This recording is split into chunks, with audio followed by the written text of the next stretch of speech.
Hello, True Crime family. Welcome back to True Crime Stories Time.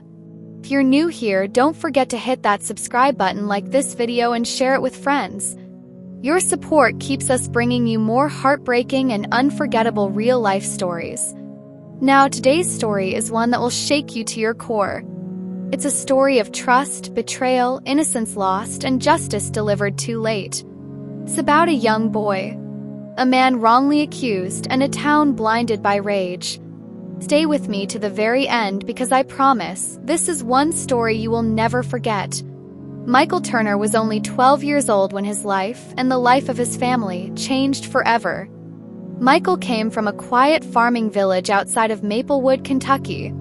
His father, Henry Turner, was a hard-working man, raising his only son with discipline and love after his wife passed away when Michael was just a toddler. Henry's dream was simple: to see his boy educated and successful, escaping the cycle of hardship that had defined his own life. One day, Henry's childhood friend, David Miller, visited from the city. David was respected, a carpenter known for his kindness. Seeing Michael's eagerness to learn, David offered to take him to the city to help him train and study.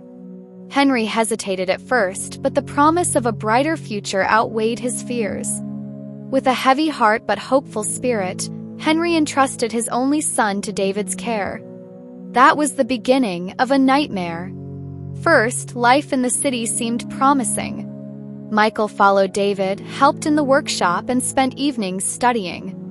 But he was still a boy, curious, playful, full of energy. One warm afternoon, while David was busy at the carpentry shop, Michael slipped out to play with some local children. Hours passed. The sun dipped low. David expected him back, but Michael never returned. Panic set in. David searched the streets, calling his name. He asked neighbors, checked parks, alleys, even the small market nearby. Nothing. Michael had vanished into the heart of the city.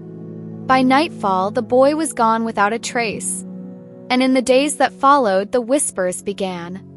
When word reached Maplewood that Michael was missing, the village erupted in shock.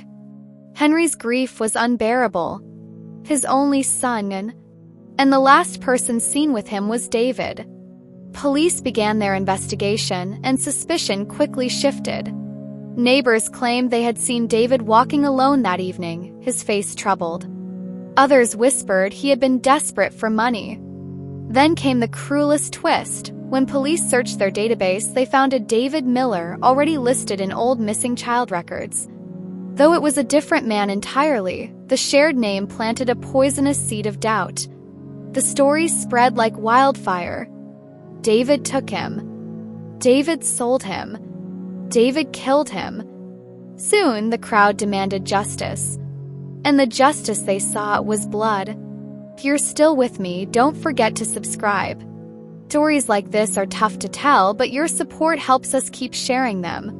What nobody knew was that Michael had not simply vanished. He had fallen into the hands of men far darker than anyone imagined. While playing near the abandoned rail yard, Michael had been lured by strangers promising candy and games. These were not friendly men. They were kidnappers, part of a ring that preyed on vulnerable children. Michael was held in a filthy basement for days. He was frightened, hungry, and alone. Each day, he wondered if his father would ever find him, or if he would die in that cold, dark room. But Michael was clever. Watching closely, he noticed the kidnappers grew careless. One evening, as they argued, he spotted a broken window. Using every ounce of courage, he squeezed through, tearing his clothes and cutting his arms, but finally escaping into the night. Terrified, weak, but alive, Michael stumbled into the road where fate placed the right person at the right time. Grace Johnson, a widow known in town for her quiet strength, found the boy collapsed near her farmhouse. She nursed him, fed him, and promised to get him home. But by then, it was already too late for David. Back in the city, David refused to give up. Desperate, he visited a local prophet, begging for answers. The prophet told him to bring certain items for a sacrifice: a candle, white cloth, and goat blood. David knew it was foolish, but grief made him reckless. On his way back, carrying the items, police stopped him. Suspicion turned into certainty. A missing boy, strange ritual items, and a name already linked to missing children in their records. The police didn't see a desperate man, they saw a predator. David was dragged to the station, beaten by angry villagers and locked away. Henry, blinded by grief, refused to defend him. He shouted in court, "Where is my son? Give me back my boy." And so the trial began. Courtroom was suffocating with anger. Witnesses swore they had seen David acting, claiming David wanted to perform dark rituals. The prosecutor painted him as a monster who preyed on children. Every glance, every silence was twisted against him. David pleaded his innocence. But who would believe him? He was just one man drowning against a tide of fury. In the end, the verdict was swift. Guilty. The sentence, death by hanging. If this story has you on edge, true crime family, hit that like button. It really helps more people discover these stories. The day of execution arrived. Town square overflowed with people. Mothers held their children tighter. Fathers cheered for justice. David stood trembling, his eyes scanning the crowd one last time, hoping, praying Michael would appear. But all he saw were faces twisted with rage. The rope was placed around his neck. Priest read his final rites. The crowd chanted, "Justice! Justice!" And just as the lever was pulled, just as David took his final breath, far away, Grace Johnson and Michael arrived in Maplewood, desperate to share the truth.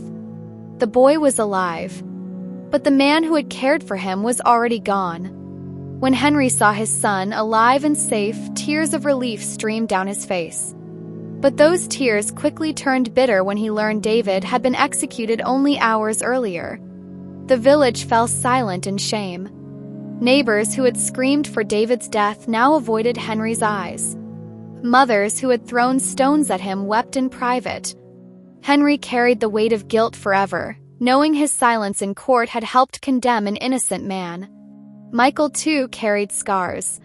He had survived captivity, but he had also lost the man who was supposed to protect him.